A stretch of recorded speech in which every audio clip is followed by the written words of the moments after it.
La crisis de salud abarca todos los aspectos: escasez de medicamentos, reaparición de enfermedades, empeoramiento de las condiciones de trabajo de los médicos, malos sueldos y hasta la infraestructura deteriorada. Nuestro periodista Luis Laya tiene el reporte.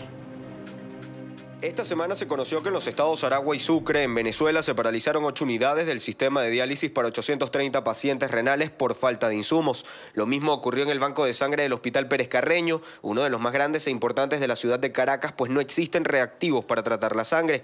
Mientras que en el Hospital JM de Los Ríos, el principal hospital de niños en Venezuela, la sala de quimioterapias dejó de prestar atención porque no tienen los medicamentos necesarios. Esta es la realidad de una Venezuela en la que la salud se ha vuelto un lujo. Todos los días, cada minuto en este país, muere un venezolano por falta de medicina. Un venezolano que no tiene por qué perder su vida, pero hoy muere en Venezuela porque no hay la atención adecuada o el medicamento para su enfermedad. Y la segunda es el que no tiene plata se muere.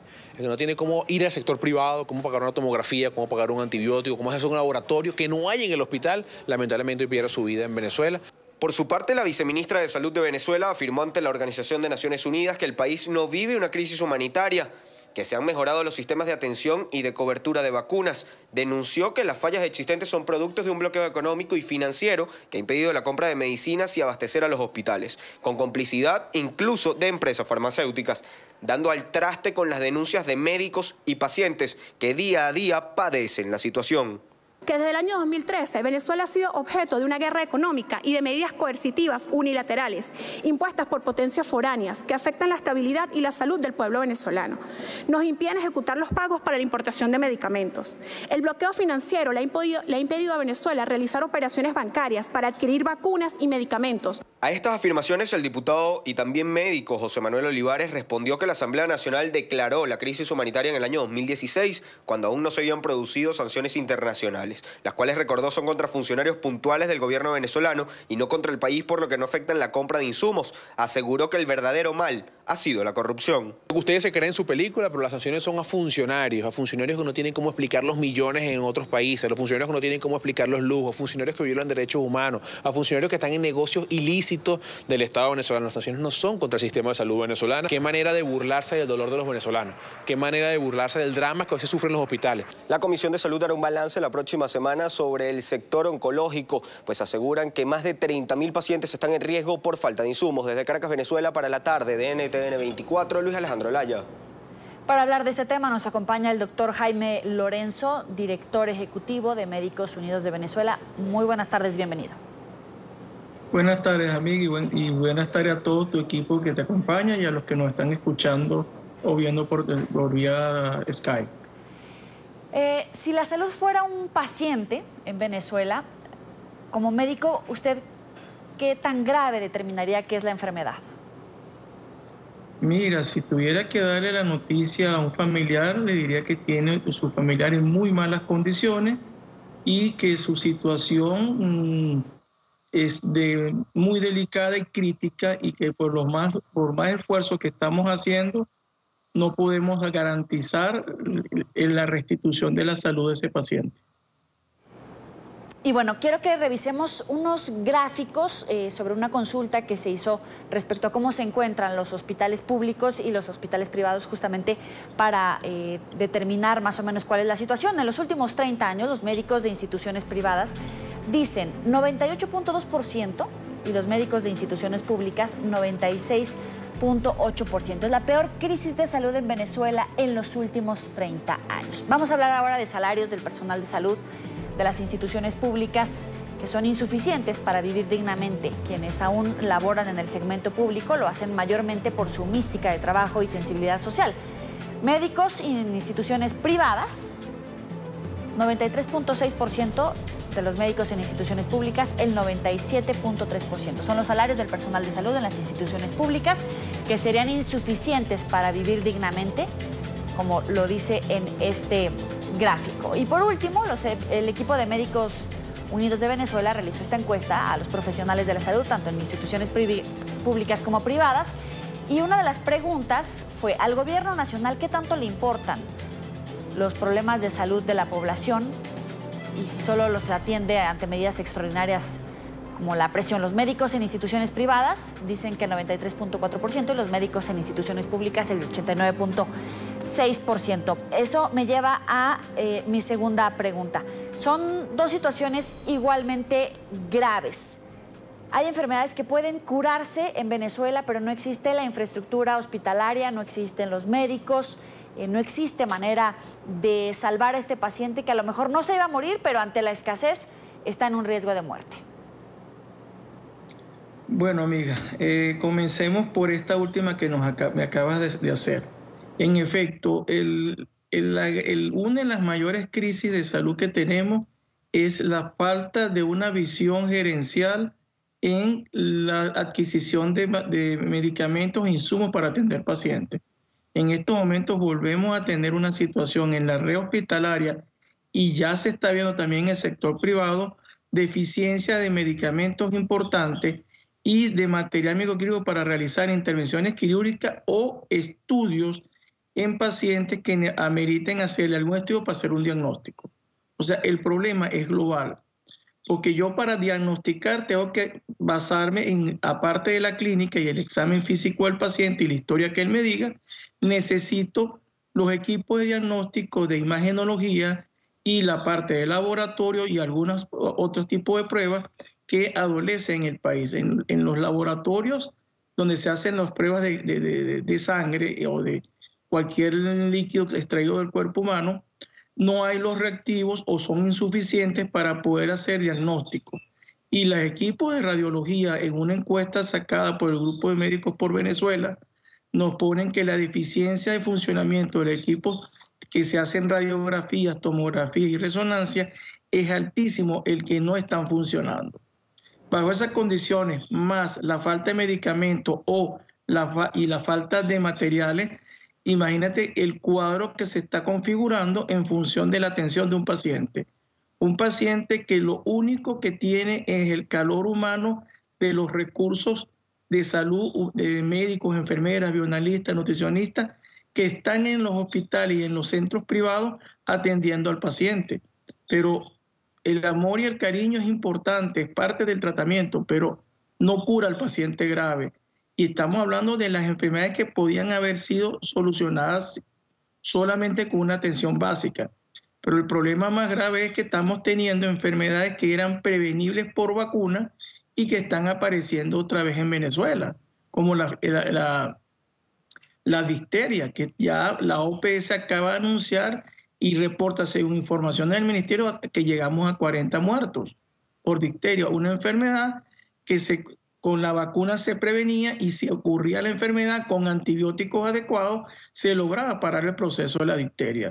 O sea que podemos configurar donde tú lo quieras ver, tenemos deficiencia y lo único que tenemos todavía con un deseo de trabajar por sus pacientes es el personal de salud en todos los establecimientos de salud. Hay una parte que hay que hacer, la ciudadana que habló como representante de la comisión que fue ante la OPS, habló de que tiene un grupo de medicamentos esenciales que se le está dando a la población. Oye, pero esa cantidad de medicamentos, hace unos años atrás, contábamos nosotros en los establecimientos y en cualquier farmacia, más de 2.000 productos, y ella lo reduce a 136 productos que tampoco están en las manos de los pacientes. O sea, creo que aquí hay dos visiones muy antagónicas del problema, pero por suerte existen no solamente ustedes los periodistas, sino los organismos internacionales, OPS, OMS, que saben la realidad porque están ya palpando situaciones en Venezuela. O sea, yo creo que se está tratando de tapar, no sabemos con qué intención, porque el médico siempre tratamos de ver las cosas en positivo para ayudar al paciente. Sí, pero doctor, no entendemos lo que escuchamos. Pero mire, la viceministra de Salud en Venezuela, Indiriana Parada, culpa a la comunidad internacional de la escasez de medicamentos en Venezuela. La escuchamos y después me da su opinión. Venezuela garantiza el suministro gratuito de antirretrovirales de hasta 12 combinaciones diferentes, la entrega de medicamentos oncológicos, inmunosupresores, hematológicos y hemoderivados. Se entregan más de 210 principios activos de alto costo a más de 69.000 pacientes registrados de manera gratuita. En el caso del control de la malaria, se ha logrado incrementar en un 300% la inversión en equipos, insecticidas, maquinarias, talento humano y capacitación para hacer acciones y actividades preventivas. Esto ha permitido disminuir en un 50% la incidencia de casos. Desde el año 2013, Venezuela ha sido objeto de una guerra económica y de medidas coercitivas unilaterales impuestas por potencias foráneas que afectan la estabilidad y la salud del pueblo venezolano. Nos impiden ejecutar los pagos para la importación de medicamentos. El bloqueo financiero le ha impedido a Venezuela realizar operaciones bancarias para adquirir vacunas y medicamentos. En Venezuela no existe una crisis humanitaria. ¿Qué dice usted, doctor? Bueno, mira, varias precisiones rápidas. Primero, como lo dijo el diputado José Manuel Olivares en la entrevista previa, desde el 2016, que no había todavía el supuesto sanciones hacia Venezuela, ya se está hablando de la situación, se usa la palabra crisis, pero realmente ya estamos en una emergencia humanitaria compleja, que ese es el concepto que debemos tener claro que está actualmente. Ya se está diciendo sobre en función de eso. Con respecto a ese bloqueo, hasta donde yo me acuerdo que leí, las sanciones excluían de la misma a medicamentos, insumos de salud y alimentos. O sea, aquí hay que precisar bien las cosas. Y si estás diciendo que tienes un bloqueo, ¿cómo puedes decir después que has logrado traer equipos y combatir la malaria y disminuirla en un 50%, pero aquí volvemos a entrar en una imprecisión? Cuando la viceministra habla de eso, está hablando en función de solamente el primer trimestre de este año, 2018, que si lo vas a comparar con el año anterior, sí hay una disminución. El año anterior fueron 12 meses y el primer trimestre son 3 meses. Lo que tienes en 3 meses viene siendo un poco más del 30% del año pasado y todavía no ha terminado el año. O sea que cuando se dan cifras tratando de manipular la información, se queda muy mal como país. Y me imagino que los técnicos OPS y de los otros países que tienen la información que igualmente estamos teniendo nosotros ahorita, que publica la propia OPS y el ministerio que ha sacado algunas informaciones, sí, estamos dándonos cuenta que esto es una cosa que no tiene lógica. ¿Y qué se esperaría después del 20 de mayo? ¿Qué esperaría en todo caso de la comunidad internacional como médico? Mira, los médicos estamos recibiendo y viendo informaciones que todo el mundo está pidiéndole al gobierno nacional que abra o que permita la ayuda humanitaria. Lamentablemente, cuando se piensa más como político y como una posición ideológica y se olvida del pueblo, las consecuencias las estamos viendo. Sabemos que toda la comunidad internacional por diferentes vías lo han dicho, que están dispuestos a ayudar a Venezuela en el momento que el gobierno acepte. Ahorita mismo estaba escuchando unas declaraciones de la OEA en donde se le ratifica al gobierno nacional que permitan la ayuda humanitaria a su país, al pueblo venezolano, porque aquí no es un problema de chavistas o opositores, es un problema de venezolanos que están enfermando y están muriendo. Y con respecto a los pacientes, el suministro de medicamentos antirretrovirales, oye, yo no sé, pero los amigos que sufren de la enfermedad del HIV, creo que ellos están en la calle protestando porque desde el año pasado no reciben el tratamiento adecuado para evitar que la enfermedad o su proceso infeccioso se convierta en enfermedad que luego se convierta en la muerte. Así como los pacientes renales que están protestando porque progresivamente se han venido cerrando centros de hemodiálisis y se están muriendo muchos de ellos por rechazo. Aquellos que fueron trasplantados por rechazo del órgano, por falta del medicamento protector que evita el rechazo, se están muriendo pacientes renales.